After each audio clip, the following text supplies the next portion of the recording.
Alhamdulillahilladzi arsala rasulahu bil huda wa dinil haq liyudhhirahu ala dini kullihi wa kafa billahi syahida.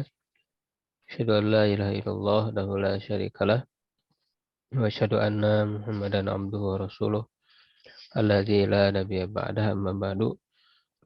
Alhamdulillah wa sekalian, kita bisa berjumpa dalam kajian kelas ilmu fikih. Insyaallah membahas matan Abu Syuja atau dikenal dengan Fatnul Ghoyah wa Taqrib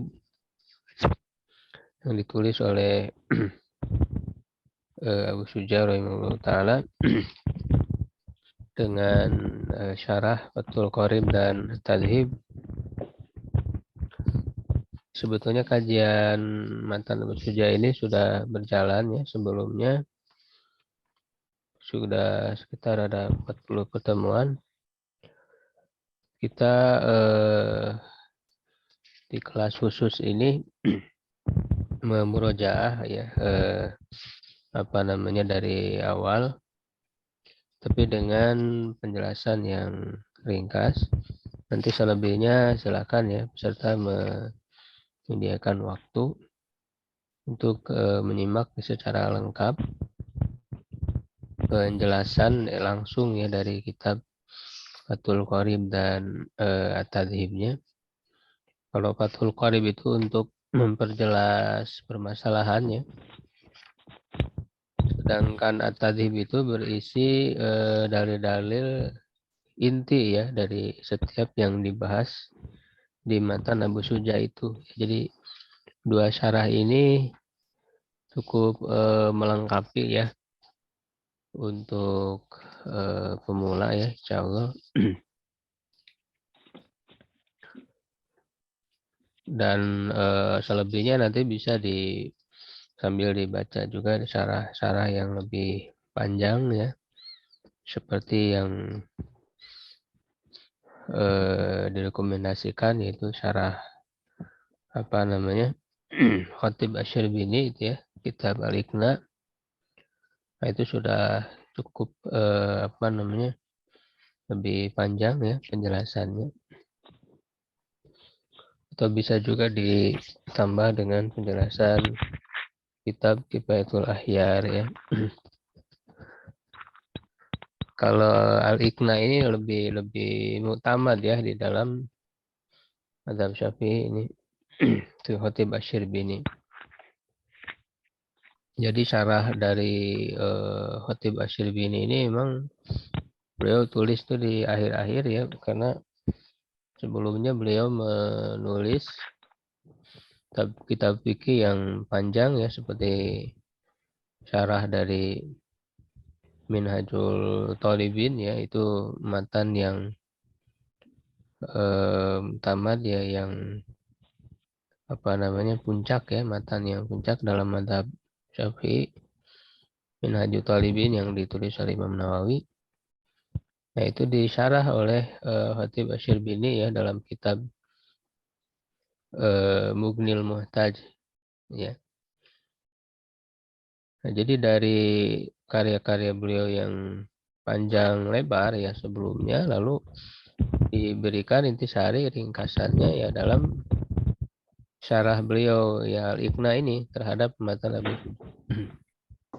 Ya, jadi nanti lebih meningkatnya bisa dibaca Al-Iqna itu.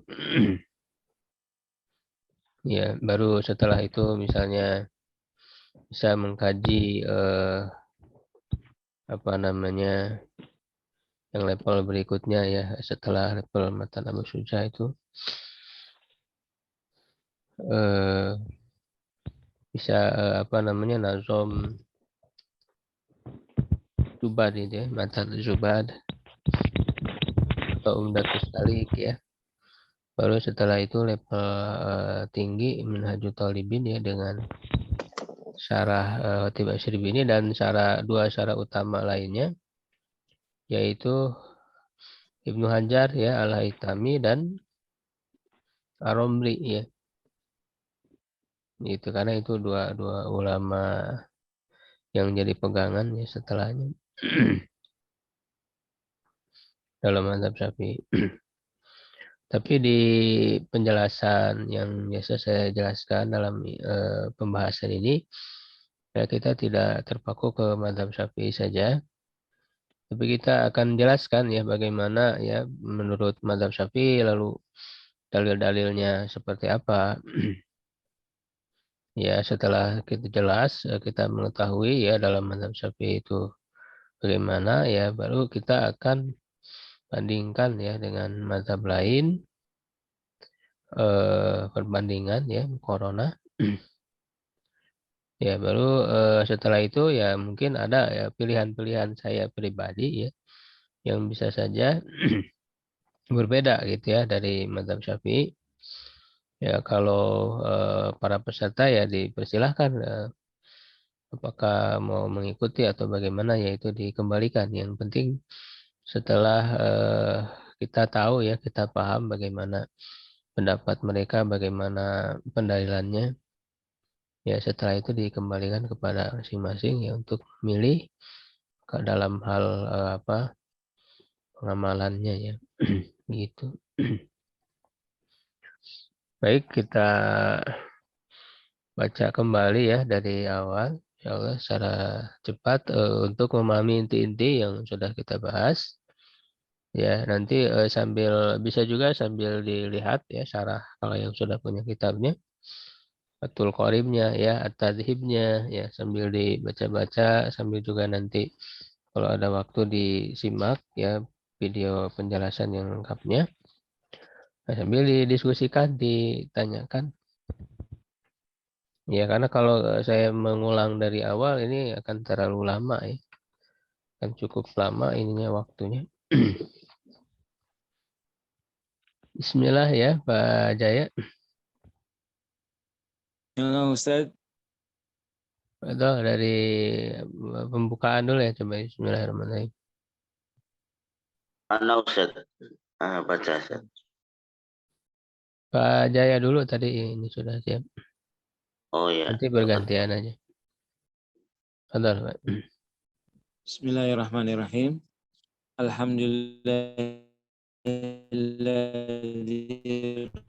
Oh, suaranya putus-putus, Pak. Pak Jaya. Ya, apalagi Pak. di sini lagi nggak bagus gimana ya? Nah, itu kalau bicara tadi bagus. Oh. Alhamdulillah. Ya, ya, udah bagus. Adal. Alhamdulillahilladzi irtada hadzal dinul qayyimu. Ya, yang mana itu? Yang ini aja langsung. Yang mana? Ya, yang di Yang di layar. Alhamdulillahirabbil alamin. Masyaallah. Alhamdulillahirabbil alamin. Sallallahu ala sayyidina Muhammadin nabiyyi wa alihi at-tahirin wa sahabatihi ajma'in. Qala al-qadhiya Abu Syuja'i Ahmadu ibnul Husaini ibni Ahmad al-Asfahani rahimahullahu ta'ala.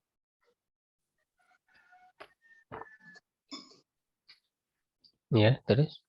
Ini sa'alni ba'dul asdiqai hafizahumullahu ta'ala an a'mala mukhtasaran fil fiqhi ala madhabil imam Syafi'i rahimahullahu ta'ala alaihi wa ridwanuhu fi ghayatil ikhtisari wa nihayatil ijazi liyaqarrib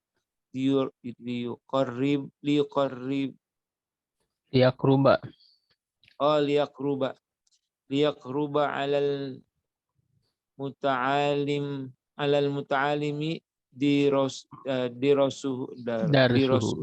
darsuhu wa yashula alal mubtadi hafizuhu wa an hifzuhu alal mubtadi hifzuhu wa an aktsira fihi uksiro wa an uktsira fi wa an uktsira fihi min Minat taqsimati. Wan uksiro fihi minat taqsimati wa hasil khisali fa'ajabtuhu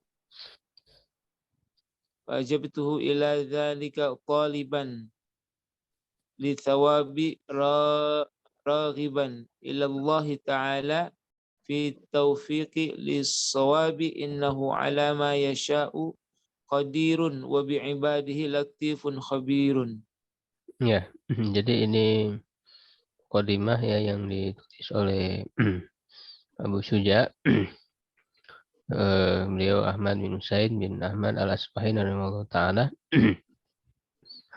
Ya, jadi menulis matan ini berdasarkan permintaan ya dari sebagian temannya untuk membuat suatu mukhtasar ya ringkasan dalam fikih mazhab Syafi'i rahimahullah ta'ala ridwanuhu dengan yang sangat ringkas ya agar mudah bagi pelajar ya untuk menjadi dekat pembelajarannya dan mudah ya bagi pemula untuk menghafalkannya. Jadi beliau memperbanyak dalam matan ini pembagian-pembagian ya macam-macam. Ya lalu beliau memenuhi ya permintaan itu dengan berharap pahala dan berharap kepada Allah dalam taufik ya untuk kepada kebenaran. Sungguhnya Allah Subhanahu wa taala Maha kuasa ya atas apa yang Dia kehendaki dan Maha lembut, Maha mengabarkan, Maha mengetahui terhadap hamba-hambanya. Ya dan ini matan ini disusun dalam mazhab Syafi'i ya. Gitu. Mazhab itu kan adalah isim makan ya dari kata dhahaba yadhhabu, tempat berangkat ya, tempat bertolak. Ya, tapi kemudian ini menjadi istilah yang menunjukkan kumpulan ijtihad ya, kumpulan ijtihad dari seorang ulama, seorang imam ya, baik dari segi usulnya ya, usul ijtihadnya dan juga furu. Jadi menghimpun usul dan furu dari imam tertentu. Ya, maka disebutlah madhab. Ya, tetapi yang disebut madhab Syafi'i itu ya tentu bukan hanya semuanya berasal dari pendapat Imam Syafi'i. Tapi kemudian kan setelahnya dikembangkan ya oleh para ulama.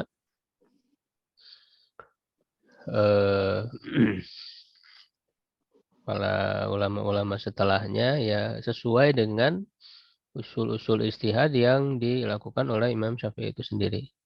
Ya lalu diterapkan kepada furu-furu yang baru dan seterusnya. Jadi sebetulnya mazhab itu bukan hasil dari pendapat satu imam saja ya, tetapi merupakan hasil ijtihad dari banyak para ulama menjadi satu madrasah besar ya. Gitu sehingga terhimpunlah menjadi suatu mazhab. Begitu ya. Nah, jadi untuk silsilah dan sebagainya di video sebelumnya sudah saya bahas ya secara cukup panjang ya tentang silsilah. Nanti kalau ada yang ditanyakan silakan ya tentang salah mazhab Syafi'i ini. Barangkali sebelum dilanjut kalau ada yang ditanyakan dulu silakan. Gimana Pak? Iya. Ya ada yang sering bertanya, ya ada yang menanyakan gini Ustaz, mau Suaranya ikut nggak madhab atau putus-putus ikut Pak? Rasulullah, katanya dapat bahwasanya ketika kita gimana Ustaz sekarang? Ya Afan. coba jadi ulang lagi coba. Ya, ada yang sering membenturkan madhab dengan ini Ustaz, dengan Rasulullah. Jadi mereka bilang mau ikut mazhab, ikut Rasulullah.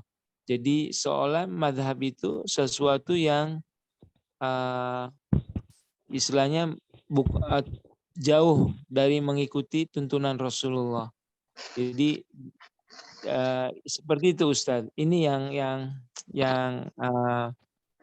yang terjadi juga gitu, yang biasa Anda juga sering dikatakan seperti itu. Bagaimana menurut Ustaz?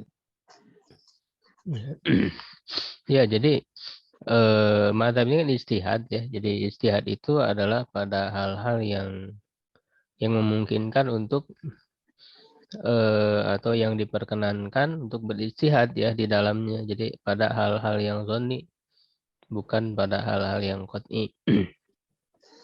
Nah, hal-hal yang zonni ini memungkinkan para ulama untuk berijtihad, dan ijtihadnya bisa berbeda ya. Gitu, bahkan sejak zaman sahabat juga sudah ada gitu ya, terjadi perbedaan.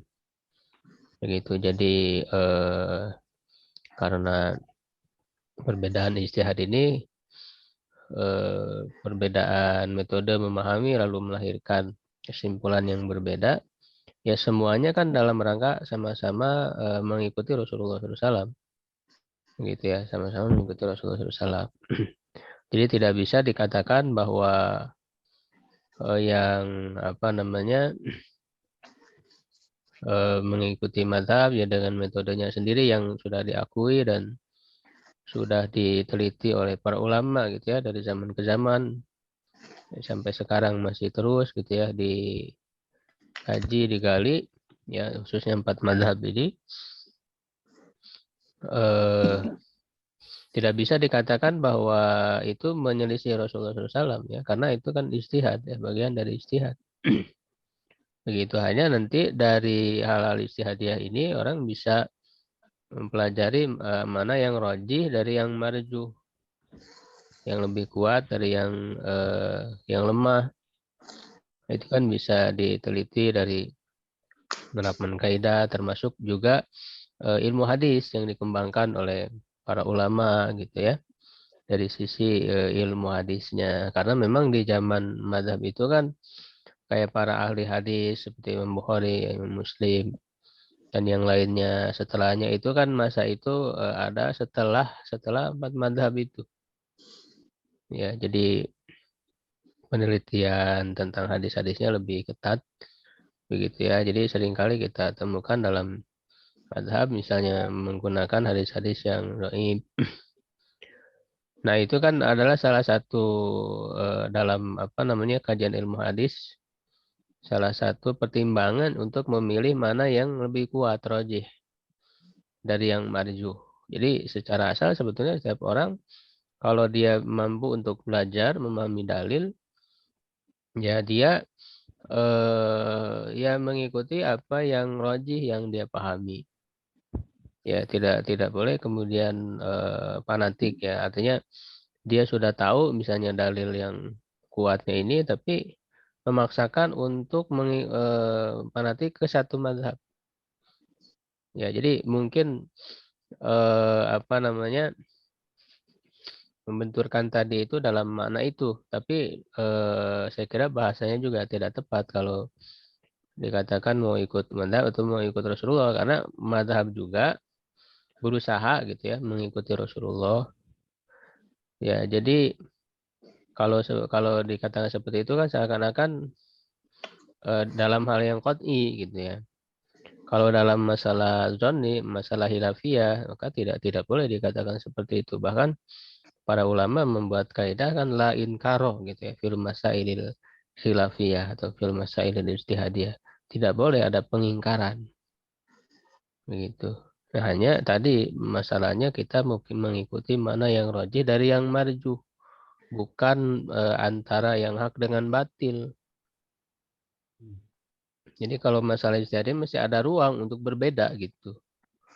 Bukan hanya furu'nya saja, bukan hanya produk hukum saja, bahkan dari metodologi kan bisa beda metodologi yang digunakan, sehingga menghasilkan kesimpulan yang berbeda. Gitu ya. Jadi mungkin dari sisi mengikuti yang rajih saya bukan bahwa ini mengikuti Rasulullah, ini tidak. Ya itu jadinya jadi masuk ke pengingkaran tadi. Ya, pengingkaran dalam masalah khilafiyah ini. Ya, jadi kita harus menyikapi kalau berbeda dalam cara fikih yang khilafiyah ini, jangan seperti menyikapi yang hal-hal yang sudah qat'i. Ya, gitu. Berbeda menyalahi 6 rukun iman misalnya, itu kan berbeda gitu ya dalam masalah yang qat'i gitu. Ya. Ya seperti itu. Kalau memang Ustaz, kalau perbedaan pasti ada dalam hal furu itu kan banyak sekali Ustaz. Yang macam prinsip-prinsipnya aja kita jangan berbeda, pokok-pokoknya. Ya, makanya kita jadi mazhab ini kan adalah warisan ya para ulama, bagaimana mereka berijtihad ya kita pelajari, dan para ulama itu kan tidak sembarangan berpendapat, karena berpendapat dalam agama tanpa dalil itu dosa besar. Ya, jadi mereka sudah berusaha sekemampuan mereka untuk menghasilkan pemahaman ya, kesimpulan-kesimpulan berdasarkan dalil-dalil yang mereka pahami. Tapi setelah itu kita sebagai orang yang mampu untuk belajar ya kita pelajari lah, jangan sampai hanya merasa cukup dengan pendapat saja, ikuti pendapat begitu saja, padahal dalil kita bisa pelajari begitu. Ya, betul. Harus belajar. Pelajari Jangan, ya. ya. Kalau taklid yang tanpa itu kan bagi orang-orang awam yang nggak bisa sama sekali belajar. Ya, betul. Kalau kita sebagai pelajar harus mempelajari bagaimana dalilnya, pendalilannya seperti apa. Sehingga kalau lalu kita bandingkan, makanya saya membahasnya tidak hanya satu mazhab saja. Ya, saya terangkan dalam mazhab Syafi'i seperti ini. Lalu kita lihat ya, bandingkan dengan mazhab lain dalam pendalilannya seperti apa. Ya, setelah itu saya juga kan ada pilihan-pilihan. Oh, ini saya lebih memilih ini. Nah, tapi setelah itu silakan para peserta memilih mana ya yang lebih menenteramkan hati begitu. Betul, Ustaz. Pilihan Kalau di negara Oman tuh kalau membicarakan mazhab itu langsung dipenjara, Ustaz. Nggak boleh, Ustaz. Di Oman tuh. Jadi nggak boleh. Jadi itu ya kalau mereka keyakinan mazhab ini yang prinsip pokok-pokoknya udah sama itu juga. Tapi kalau membicarakan perbedaan terus dalam mazhab tuh ditahan, Ustaz. Di Oman makan aman di sana. Ya, yang penting ketika kita berbicara perbedaan mazhab ya secara ilmiah, saja. Diskusi secara ilmiah. Baik, kita lanjut dulu ya. Nah, kita meroja beberapa poin-poin yang sudah kita pelajari. Silakan berikutnya siapa yang membaca? Ustaz Nasiruddin. Nasiruddin ya, betul. Bismillahirrahmanirrahim. Qala al-muallifu rahimahullahu taala wa nafa'ana bihi wa bi'ulumihi fid dharain. Amin. Ana coba terjemah sedikit Ustaz ya. Ya, boleh ya. Insyaallah.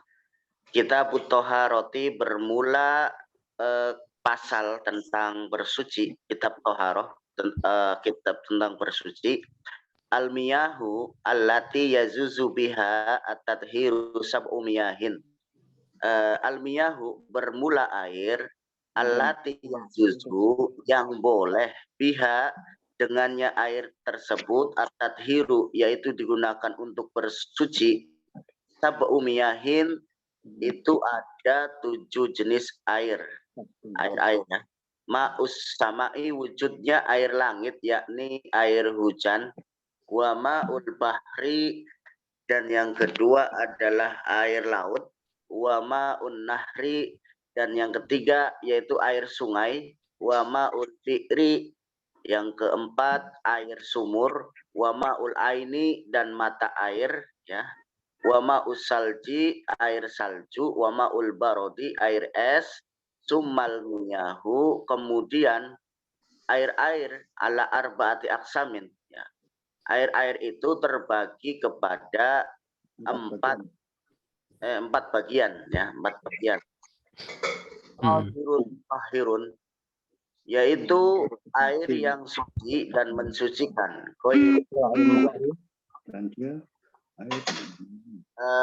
Yang bukan makruh. Wa huwal ma'ul mutlaqu dan disebut dengan air mutlak. Wa tahirun mutahhirun, dan air yang suci dan mensucikan. Makruhun, yang makruh. Wa huwal ma'ul musyammasu, ya, yaitu air yang terkena sinar matahari, musyammas. Ya. Wa tahirun ghairu mutahhirin, dan air yang suci, ya, yang tidak mensucikan. Wa huwal ma'ul musta'malu, wujudnya yaitu air yang habis digunakan, mustakmal. Wal mutaghayyiru bima khalatahu minat tahirati, yang berubah apa-apa air tersebut karena telah bercampur dengan Ya, bercampur dengan sesuatu yang suci. Bercampur dengan sesuatu yang suci. Wa ma'un najasun wa huwa Ma'un najisun, ma'un najisun. Wa ma'un najisun wa huwa alladhi halat fihi najasatun wa huwa dunal kullataini. Dan air najis itu adalah air yang kurang di dalamnya dua kulah. Ya. Au kana kullataini fataghayyara, atau terdapat dua kulah, ya, kemudian air tersebut telah berubah. Wal kullatani khamsumi'ati ritlin, ya, adapun air yang dua kulah itu sebanyak 50 ritel. 50 ritel itu 50 apa ya, Ustaz? Dua kulah itu, ya, ukuran dua kulah menurut Baghdadiyu, ya, bangsa Baghdad, takriban afil asahi, menurut pendapat yang paling sahih. Ya. Ya, jadi ini pembahasan tentang air, ya. Kenapa dibahas air dulu dalam toharo, ya? Karena dia adalah alat yang paling utama dalam toharo, ya. Dan Allah menurunkan bahwa air itu adalah suci, ya, ma'an yutahhirukum atau ma'an tahuro, dalam dua ayat itu yang sering dikutip di awal, ya. Lalu disebutkan apa saja air-air yang bisa digunakan untuk toharo, ya. Ya, juzu di sini bisa maknanya sihu, ya, sah. Ya, ini menunjukkan apa namanya, macam-macam, tapi tidak bukan pembatasan, ya, karena memang dia lebih ke tempat, ya, air itu berada, ya, seperti kayak ma'ul bahri, ma'ul nahri, ma'ul bi'ri, ya, ma'ul ain, ma'ul salju, ma'ul barad. Ini 7 ini bisa diringkas jadi 2, yaitu bisa diringkas dengan kata mana zala minas sama wa mana ba'a minal ardi. Di 7 ini bisa diringkas jadi 2, yaitu air yang turun dari langit, mana zala minas sama, wa mana ba'a minal ardi, dan yang memancar dari bumi. Ya, kayak air hujan, ya. Itu kan nazala minas sama, ya. Ma'ul salji, ma'ul barot juga sama, itu manazala minas sama. Dia kan menjadi membeku gitu, ya, di apa namanya, di tanaman itu. Kemudian mencair. Kalau ma'ul bahri, ma'ul nahri, ma'ul biri, ma'ul ain, itu manaba minal ardi, yang memancar dari bumi.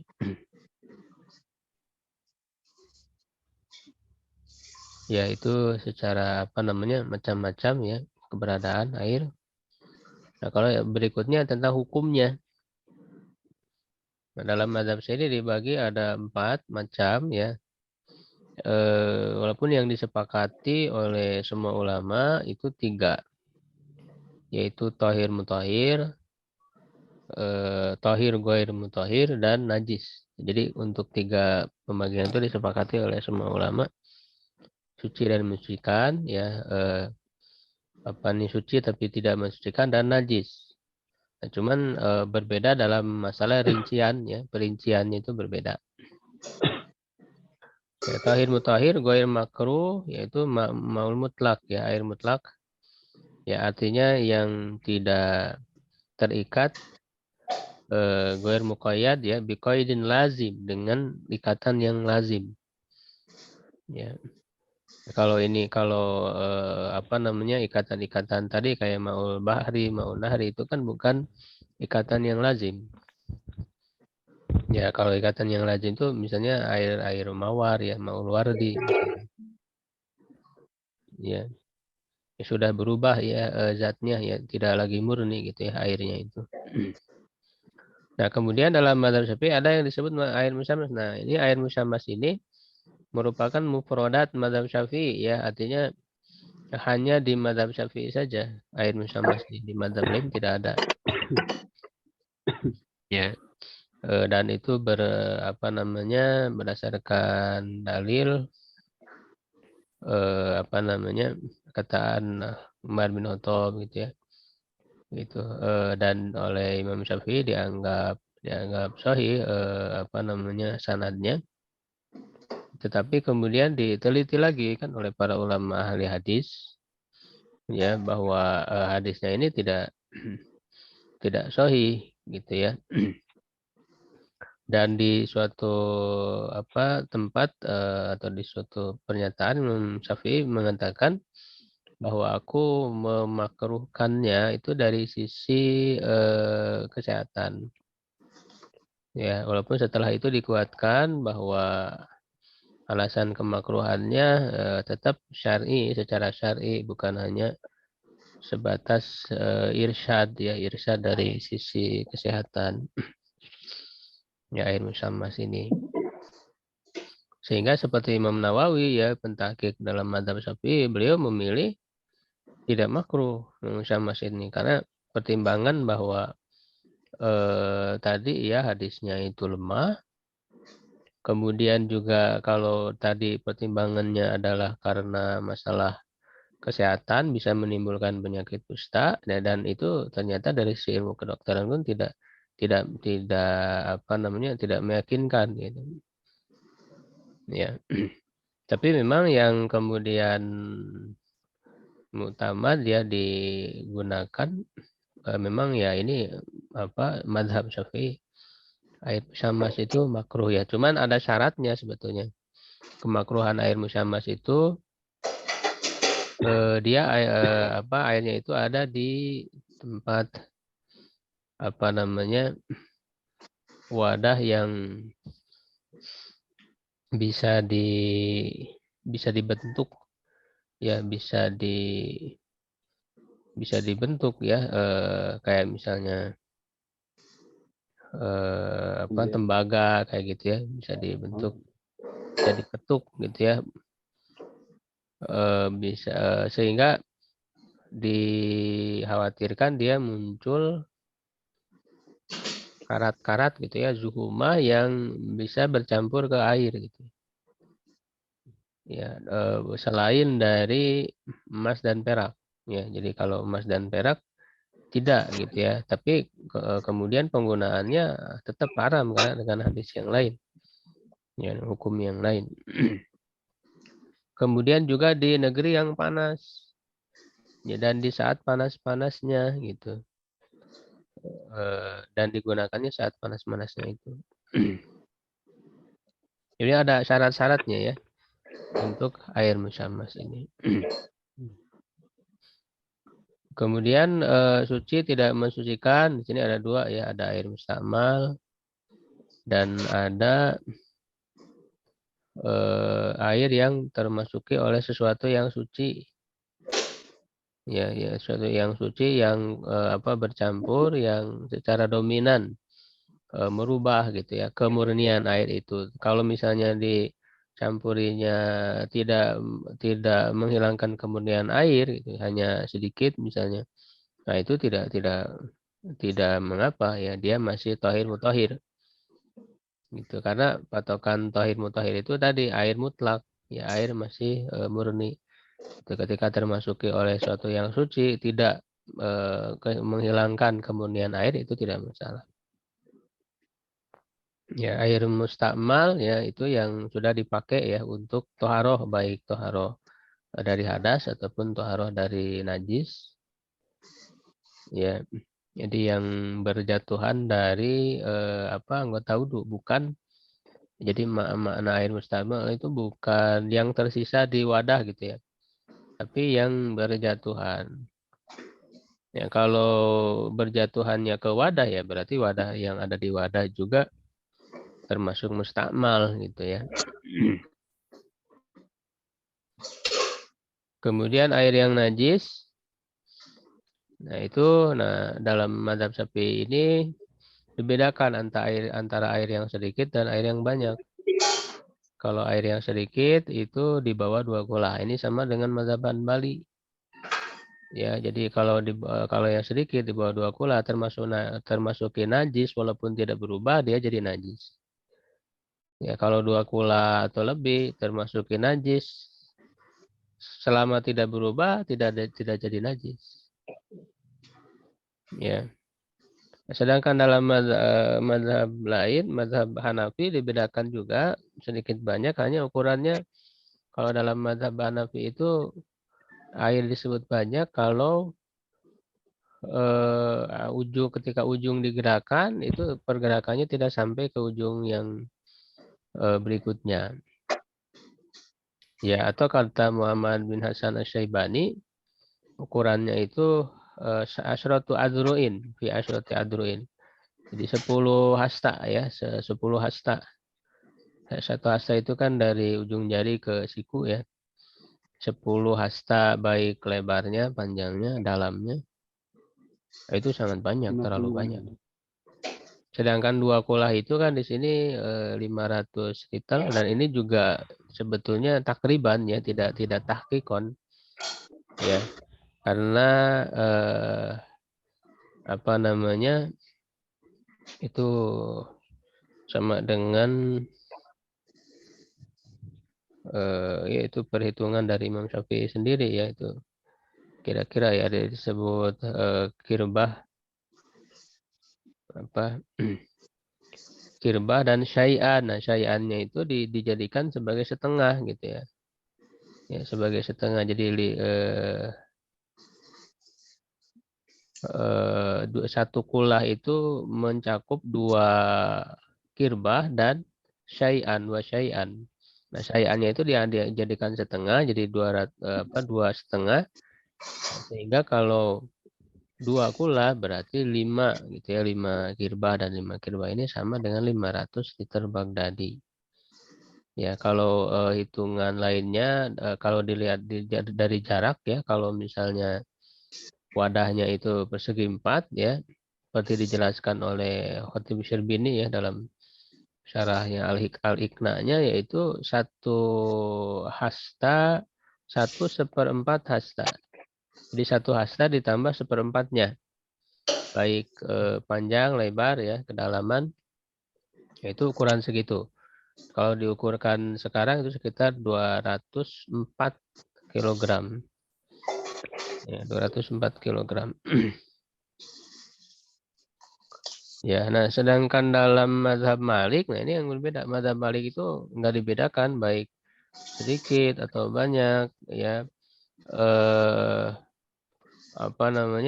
Yang jadi patokan itu berubahnya. Jadi walaupun sedikit kurang dari 2 kula termasukin najis misalnya, tapi tidak berubah salah satu dari 3 sifat itu kan, warnanya, aromanya, dan rasanya, maka dia tidak najis. Ya, nah sehingga mazhab Malik ini dalam masalah air ini lebih mudah untuk diamalkan. Ya, yang penting dia tidak berubah ya, walaupun air itu sedikit. Sehingga Imam Ghazali sendiri mengatakan, beliau kalaulah mazhab Syafi'i ini dalam masalah air, dalam masalah toharo ini mengikuti mazhab Malik. Tuh, karena lebih mudah dalam pengamalannya. Begitu, ya itu tentang air ya ringkasannya. Ya, ada ditanyakan dulu tentang masalah air ini. Ustaz, Nafal mau tanya Ustaz. Yang musta'mal itu ya kalau Anda pernah dapat keterangan Ustaz yang berwudu dengan air sedikit, berwudu dengan 1 gelas air itu, Ustaz. Nah, terus prakteknya itu ketika Anda diajarkan praktek itu, ketika membasuh itu seumpama muka umpamanya, itu tidak boleh terlepas dari dari kulit kita. Jadi tidak boleh terlepas dari kulit kita, karena kalau terlepas ditempelin lagi jadi musta'mal. Nah, itu gimana, Ustaz? Kalau terlepas dari apa?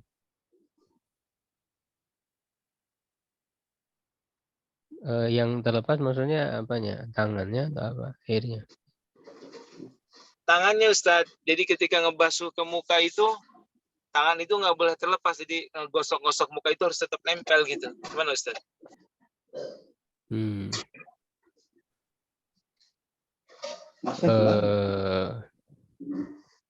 Apa namanya?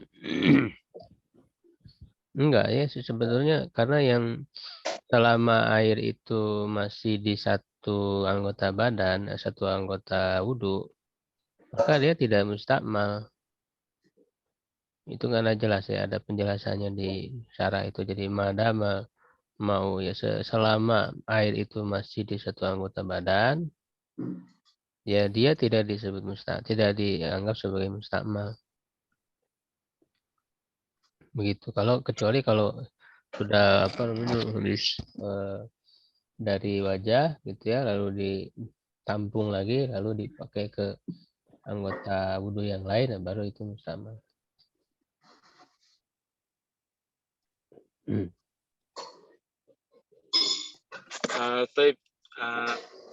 Kalau ini dalam kondisi ini, Ustaz, airnya itu sangat membutuh keadaan darurat itu, Ustaz, yang satu ini. Jadi pendapatnya itu yang Anda dapat itu ketika yaitu tadi, karena dianggap kalau umumnya dilepaskan tempelin lagi, yaitu tadi tetesan. Wallahu a'lam, Ustaz. Karena ikan itu wudu yang air yang sangat sedikit itu, Ustaz. Makanya Anda juga ya mungkin Ustaz ada tahu mengenai hal ini untuk dalilnya atau gimana? Darurat enggak apa sih? Iya, kalau airnya sedikit ya, tapi kan tetap harus mengenai semua anggota wudhu kan gitu. Jadi ya, kalau misalnya tidak mencukupi untuk semua anggota wudhu, ya berarti kan dianggap tidak ada air. Ya, kalau tidak mencukupi, ya minimal kan sekali ya di sucinya masing-masing anggota wudhu itu.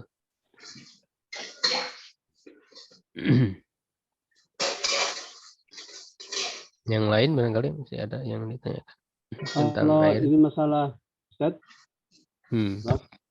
itu kalau air mustakmal, misalnya airnya itu 1 ember, kita tangannya masuk untuk mengambil untuk basuh air, itu tangan kita ada dalam keadaan suci, itu air yang 1 ember tadi kan nggak ada 2 kolah, itu termasuk akhirnya mustakmal enggak, apa tidak? Padahal tangan kita dalam keadaan suci begitu.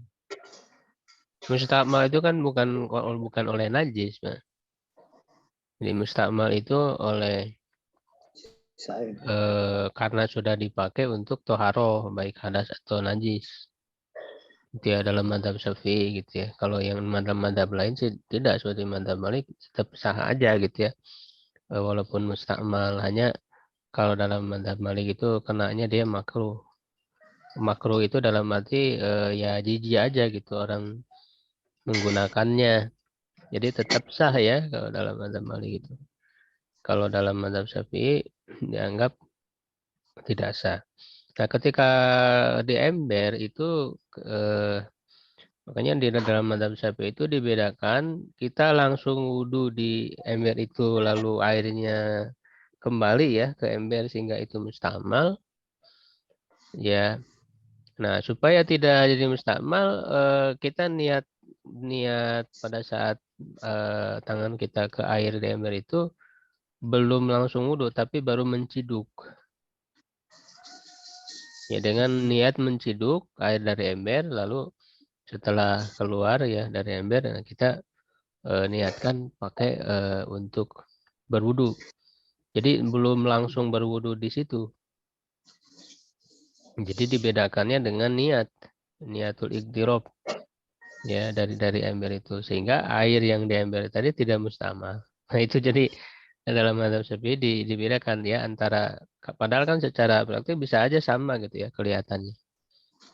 Gitu, tapi yang membedakan itu niat. Kalau kita niatnya walaupun dengan tangan tapi niat menciduk saja belum wudhu, lalu wudhunya ketika sudah ada di tangan airnya, maka air yang diambil itu tidak mustakmal. Gitu. Jadi kalau memegang di mazhab Syafi'i ya konsekuensinya seperti itu. Kecuali kalau kita memilih ya air mustakmal tetap gitu ya, bisa suci dan mensucikan. Ya, itu Uh, permasalahan ya. Ustaz, Afwan, satu lagi Ustaz. Ya, ya. Air mustakmal itu di basuhan Gimana? yang Ada pertama putus-putus? saja.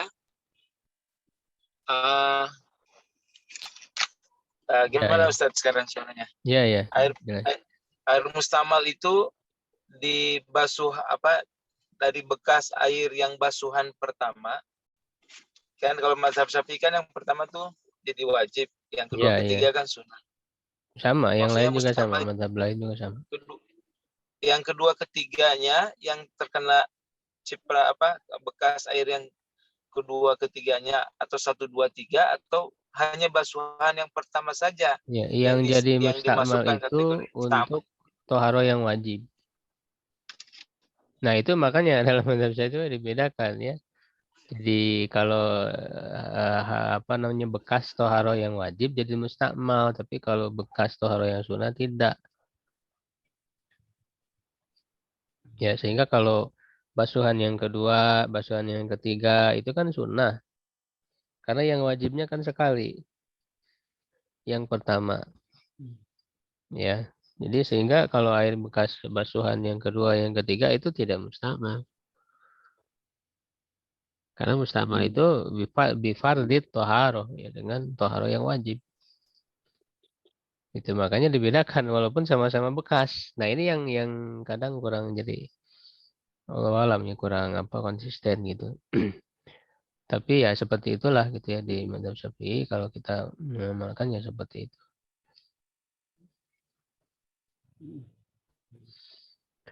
Baik, itu ya tentang air.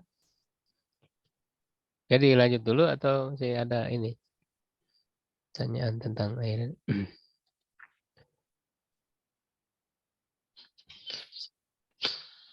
Ya, berikutnya itu tentang bejana ya, aniyah sebetulnya, tentang aniyah. Siapa yang mau baca ini? Ya, bismillah. Betul. Ya.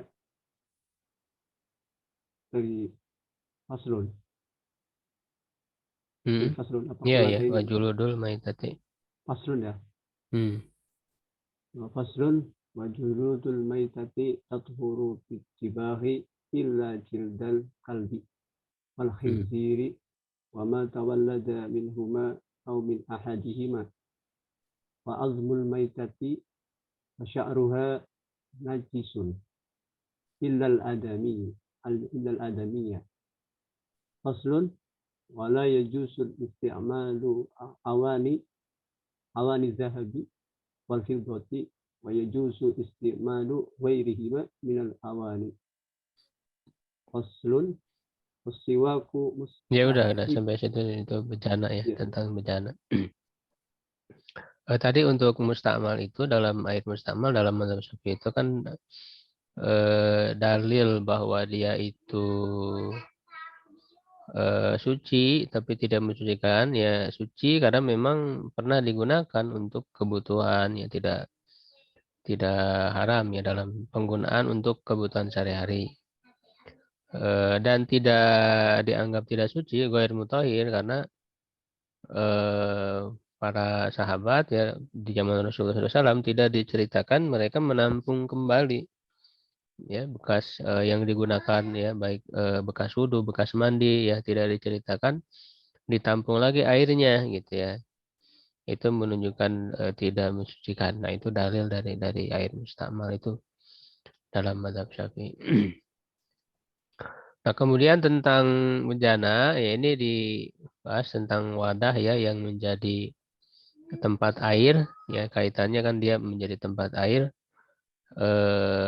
Tentang apa saja yang tidak boleh digunakan untuk tempat air ya, yaitu kan dulu biasanya menggunakan kulit, maka di sini dibahas tentang kulit.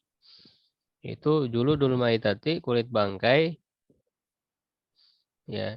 Nah, bangkai itu kan najis ya, dalam mazhab Syafi'i najis.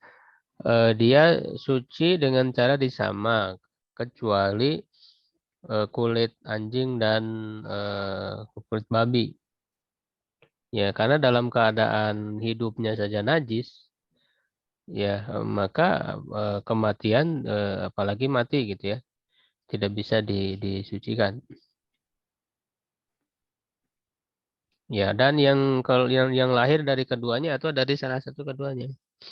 Ya, maksudnya anak yang lahir dari apa namanya kedua orang tuanya gitu, dua orang tuanya itu sama-sama anjing atau sama-sama babi, atau salah satunya, misalnya anjing kawin dengan domba, lahir anak, nah maka anaknya juga sama di apa dikategorikan seperti anjing yang tidak bisa disamak ya kulitnya.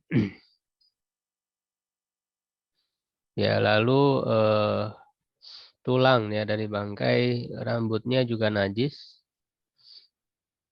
Ya, kecuali adami, kecuali manusia ya, karena memang manusia itu dihormati ya, dimuliakan sehingga tidak najis.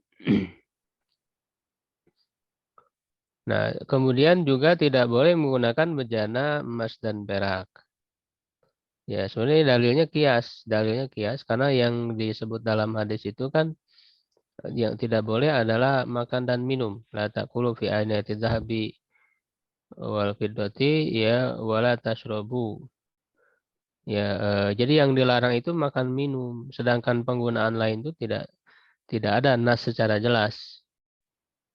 Ya, lalu kenapa penggunaan lain sama dikatakan haram ya, seperti untuk wadah air ya dan sebagainya, itu dalilnya kias. Kias yaitu dengan melihat bahwa makan minum itu kan kebutuhan paling mendesak, ya kan? Nah, dalam kebutuhan yang paling mendesak saja boleh ya menggunakan apa emas dan perak, begitu ya.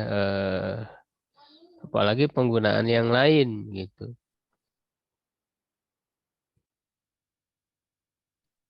Jadi dalilnya ini kias, makanya di ulama lain, sebagian ulama lain tidak mengharamkan penggunaan emas dan perak selain dari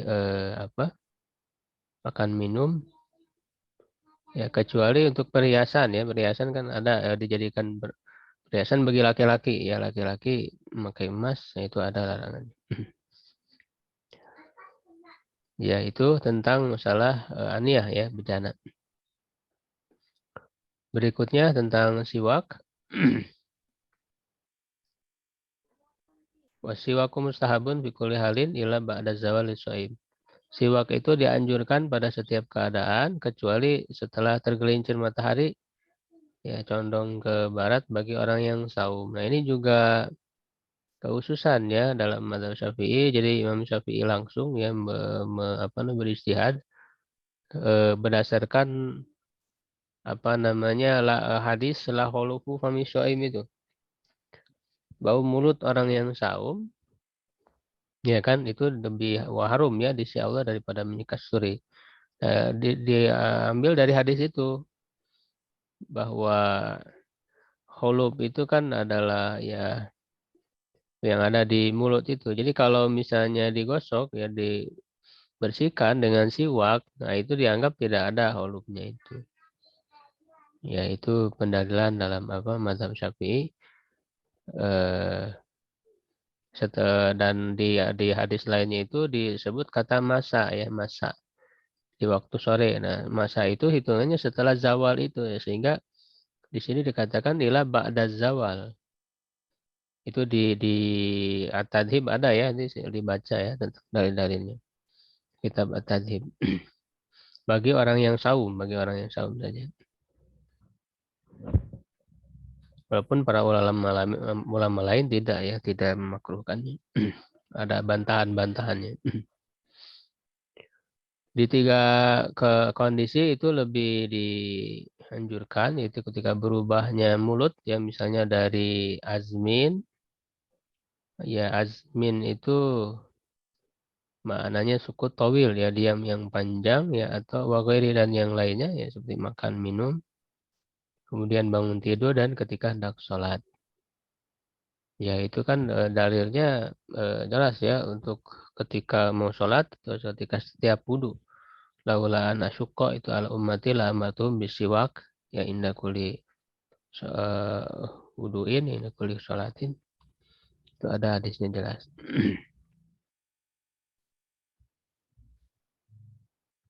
Ya, kemudian wudu, kewajiban wudu ya dalam mazhab Syafi'i ada 6. Itu niat ya ketika mencuci wajah, lalu mencuci wajah, mencuci tangan sampai siku ya, mengusap sebagian kepala, mencuci kaki sampai mata kaki, dan tertib ya berurutan terhadap apa yang kami sebutkan. Ya, mengusap sebagian kepala ini ada perbedaan ya di kalangan para ulama. Kalau dalam mazhab Syafi'i itu walaupun sedikit ya dia sudah dianggap mengusap karena memahami huruf ba ya dalam ayat wamsahu birusikum itu untuk makna litabid ya, makna sebagian. Juga berdasarkan hadis masaha binasiyatihi gitu, Rasul mengusap ubun-ubun, itu menunjukkan boleh mengusap sebagian. Hanya dengan mazhab Hanafi walaupun membolehkan sebagian, mazhab Hanafi itu minimal seperempat kepala rubul roksi ya, atau ubun-ubun, jadi seukuran ubun-ubun. Kalau dalam mazhab Syafi'i itu kan meskipun hanya beberapa helai rambut saja sudah mencukupi. Kalau mazhab Hanafi minimal seperempat. Nah, kalau mazhab Maliki dan Hanbali itu harus seluruhnya, wajib seluruhnya. Ya, karena makna dari bi di situ secara asal ilsok yang menunjukkan menempel atau zaidah tambahan. Kemudian hadis yang wa mashabi nasihati itu tidak menyendiri begitu saja, tapi hadis yang menyebutkan mengusap ubun-ubun itu ketika Rasul menggunakan sorban dan menyempurnakan ke atas sorban. Jadi tidak ada hadis yang sahih yang mengusap ubun-ubun saja. Ya, ketika pakai sorban pun ubun-ubunnya diusap dan menyempurnakan ke atas sorban, itu menunjukkan tetap wajib seluruhnya.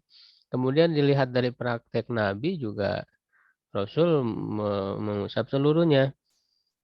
Itu bada abi muqaddami ra'sihi kan gitu. Mulai dari depan kepala ke belakang lalu ditarik lagi. Nah, praktek Nabi itu menunjukkan seluruhnya. Ya, sehingga dalam mazhab Malik dan mazhab Hanbali itu wajib mengusap kepala seluruhnya. Tapi dalam mazhab Hanafi dan mazhab Syafi'i juga kalau mengusap ke seluruhnya lebih baik. Sehingga masuk sunnah. Tapi kalau mazhab Hanbali Maliki itu masuk wajib. Ya sudah kita usap seluruhnya aja, lebih selamat kan gitu. Ya, gitu dalam mazhab Syafi'i pun lebih baik gitu ya. Dalam mazhab Hanbali Maliki justru malah wajib. . 。 . 。 . 。 . 。 . 。 . 。 . 。 . 。 . 。 . 。 . 。 . 。 . 。 。 . 。 . 。 。 . 。 。 . 。 。 . 。 . 。 . 。 。 。 。 . 。 。 . 。 . 。 。 . 。 . 。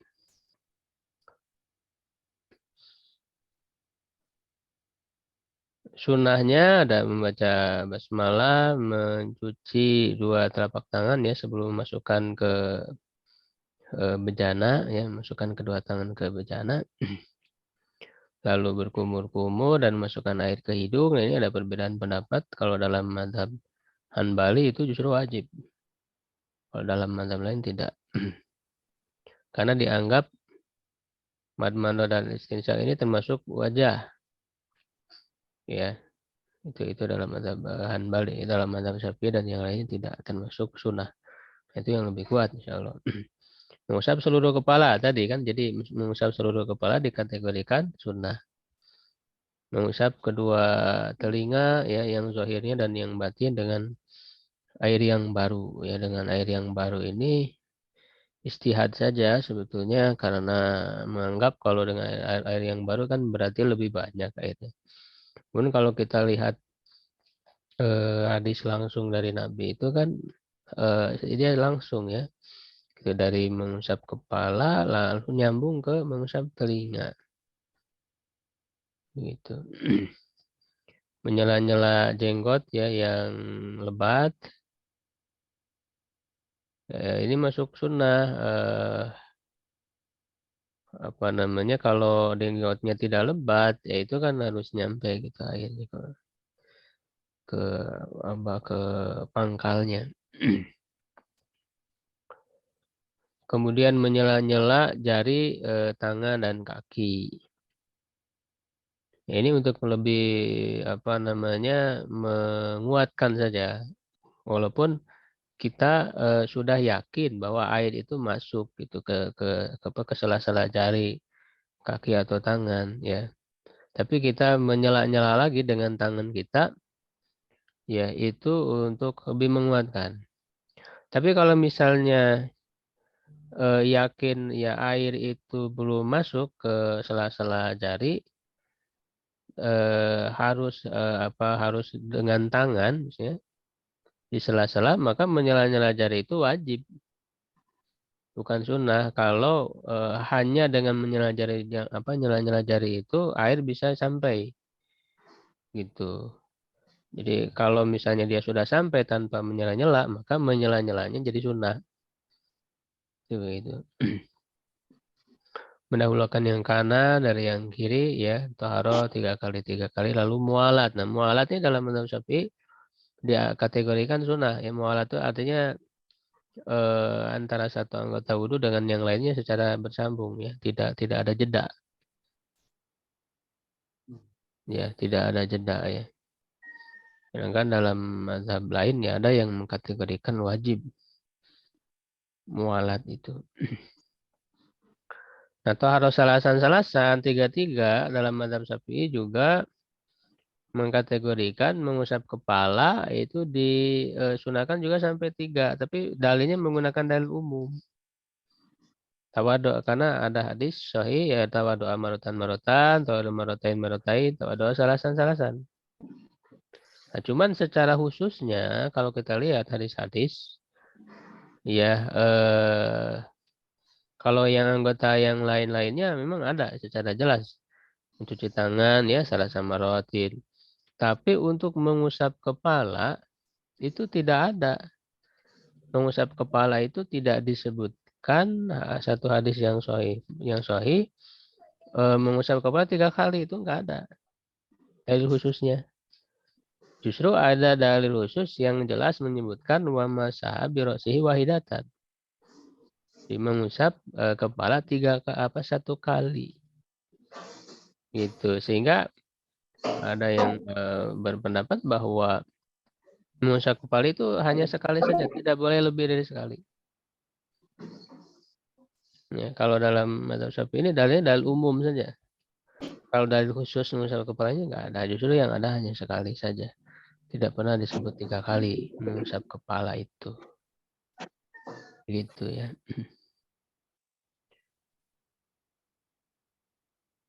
Nah, ini masih panjang ya tentang toharoh.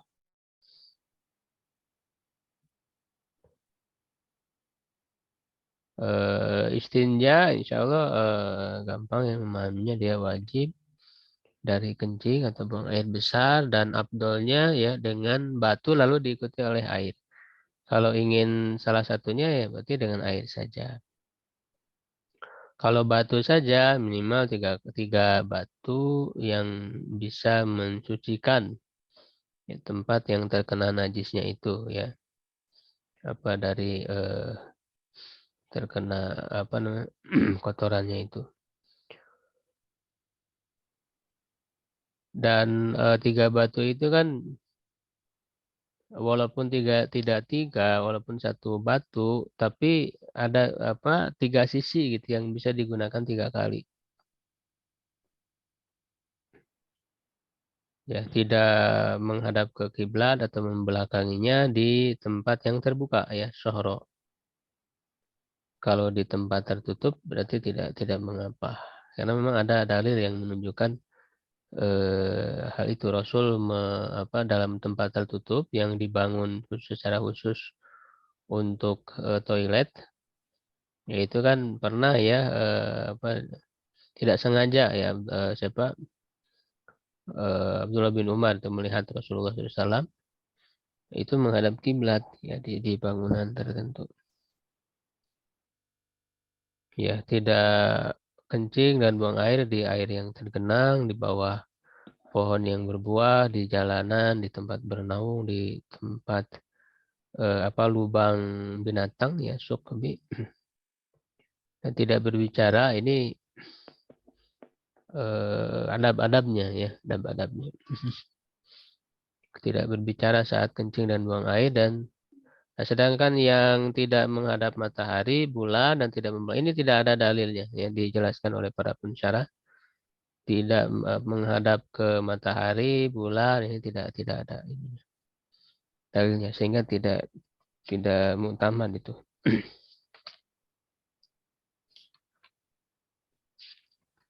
Ya, ada yang ditanyakan dulu?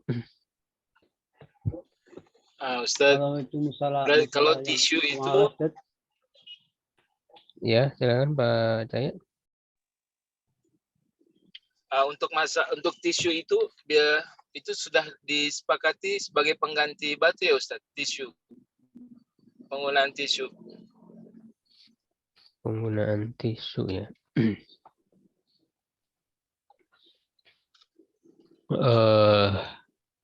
Nggak disepakati sih, ada yang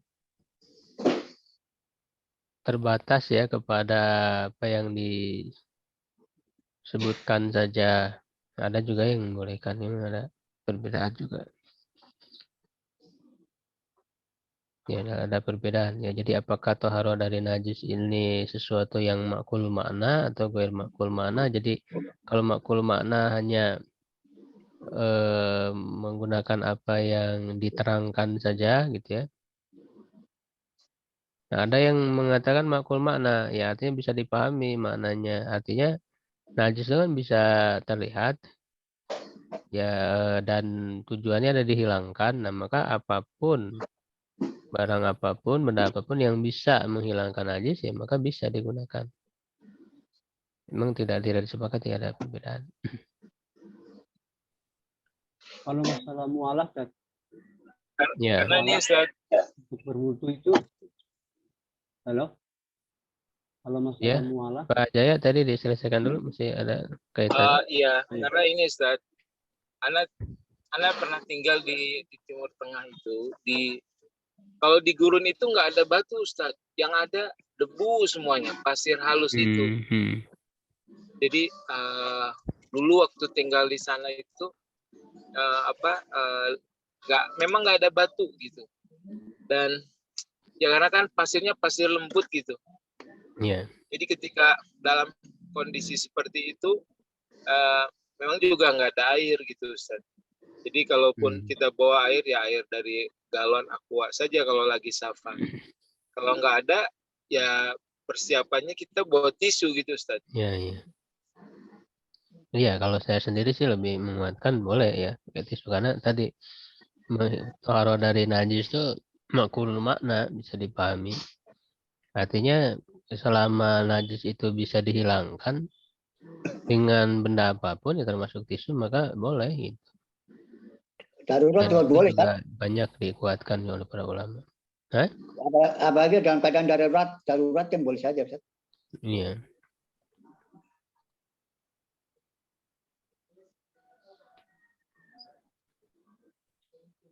Masalah mualah, Ustaz. Iya, gimana Pak Yan? Kalau mualah kan terus menerus ya, misalnya dalam keadaan tadi misalnya air PDAM-nya mati misalnya ya. Itu baru basuh muka. Kemudian untuk sampai ke tangan adanya di masjid. Kita jalan ke masjid itu berarti kan ada jeda. Kalau misalnya langsung ke berikutnya nggak dari awal, itu termasuk menyalahi aturan. Dalam mazhab Syafi'i juga jedanya nggak terlalu lama, Pak. Jadi secara urf ya, secara tradisi dia belum kering gitu ya. Jadi si airnya itu masih ada basah, tangannya itu belum kering. Kalau sudah kering ya, udah terlalu lama ya itu ngulang lagi dari awal. Ya, jadi maksud tidak wajib mualat itu secara urf gitu. Jadi belum kering si airnya, tangannya itu atau anggota wudhunya. Ya kalau udah terlalu lama, udah kering, nah itu nggak boleh, harus mengulang lagi dari awal. Mualat itu. Patokannya kering ya.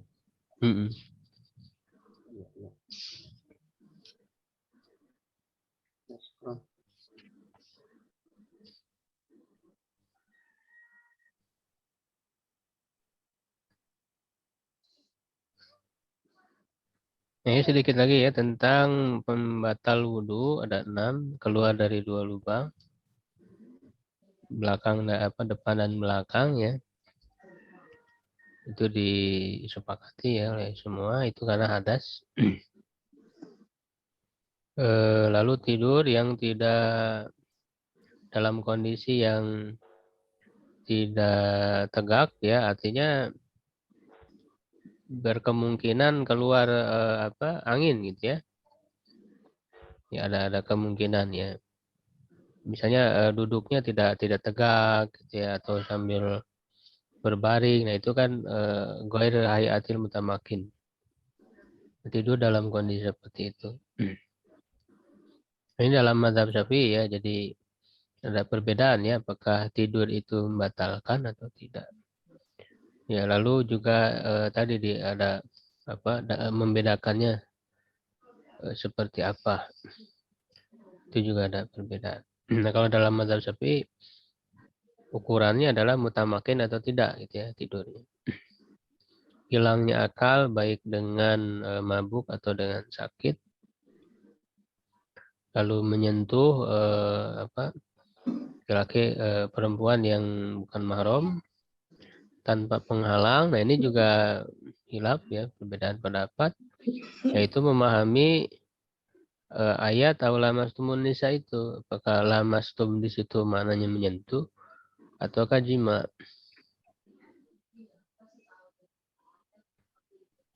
Gitu ya. Lalu menyentuh kemaluan ya dengan telapak tangan bagian dalamnya ya, dan juga menyentuh lingkaran duburnya ya, alal jadid menurut mazhab jadidnya ya Imam Syafi'i, menunjukkan bahwa kalau dalam mazhab qadimnya tidak ya, tidak membatalkan. Ya, itu tentang yang membatalkan wudhu ya. Ada yang ditanyakan tentang ini membatalkan wudhu? Itu kalau kita bersentuhan kulit dengan murid yang lain mahram ya, tapi usianya baru menginjak balik, itu antara murid dengan guru termasuk batal, Pak? Biasanya kan minta salim ya, minta salaman itu. Itu gimana, Ted? Itu kan ada rinciannya dalam madhab Syafi'i itu. Kalau dia, karena kan bisa dipahami ilatnya itu apa namanya, mazinatus syahwah itu. Jadi menjadi sebab bergeraknya syahwat. Ya, itu kan ilatnya kan seperti itu. Makanya kenapa yang mahram itu tidak, ya tidak termasuk kategori ini. Jadi kalau bersentuhan dengan yang mahram itu kan tidak ya, tidak batal. Maka begitu juga anak-anak yang masih kecil. Ya, jadi dalam madhab itu tidak ya, tidak, kecuali apa namanya yang sudah baligh ya itu baru membatal. Tapi Ustaz, Walaupun tadi kalau walaupun tidak ada syahwat, kalau sudah balik minta salim itu Ya, kalau sudah balik boleh, mah itu termasuk itu. Karena kan bukan harus ada syahwat, tapi itu mazin atau syahwat, berpotensi gitu ya, membangkitkan syahwat. Berarti ya nggak boleh ya. Ya, itu dalam madhab Syafi'i. Kalau saya Muridnya sendiri sih memilih tidak batal, kalau saya memilih seperti madhab Hanafi ya, karena apa namanya, kita membandingkan ya dari dalilnya seperti Lamastumun Nisa, yaitu tafsiran Ibnu Abbas ya al-jima ya. Kalau dalam mazhab Malik harus dengan syahwat. Kalau mazhab Malik. Kalau tidak dengan syahwat tidak batal.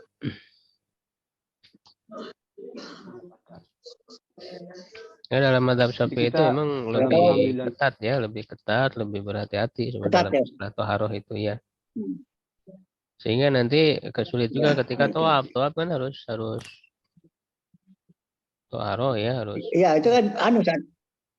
Kalau tawaf kan bercicik sama perempuan lagi gak apa-apa Ustaz.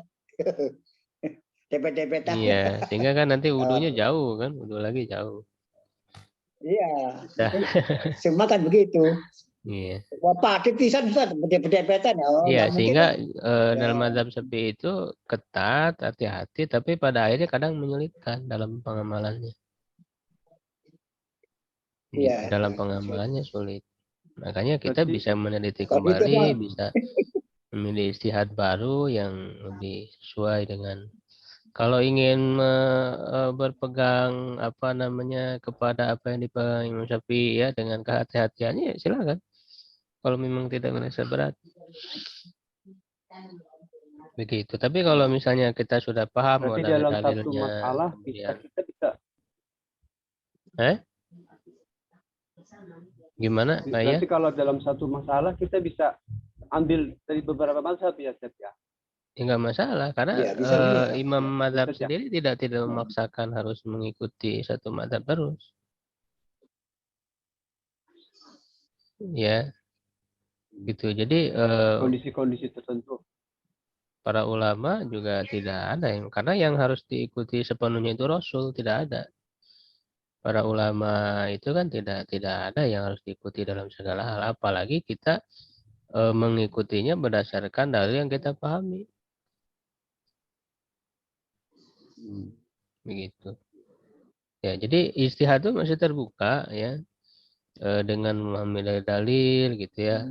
Apalagi kan ini sudah dibahas oleh para ulama, tidak hanya oleh satu mazhab, tapi para ulama dalam berbagai mazhab. Ya kan permasalahannya sama, dalil yang digunakan sama.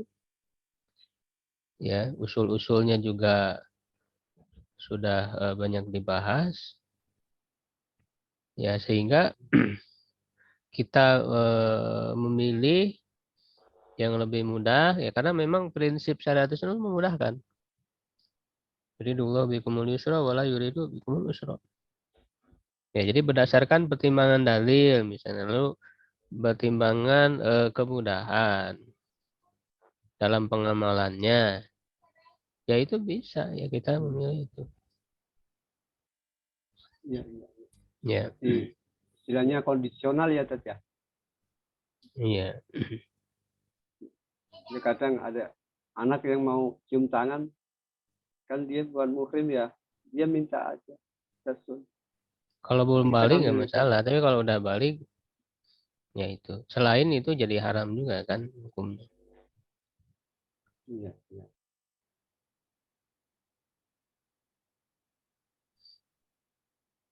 Ya, Baik, cukup dulu ya, yang sudah 6:30. Alhamdulillah, mudah-mudahan bermanfaat ya, membuka kembali apa namanya pemahaman ya dari matan Abu Suja ini. Nanti bisa disimak lagi lebih lengkapnya ya di penjelasan syarah Fathul Qarib dan Tadzhib. Wallahu a'lam bishawab. Qul qouli hadza wa astaghfirullah li wa lakum. Assalamualaikum warahmatullahi wabarakatuh. Waalaikumsalam.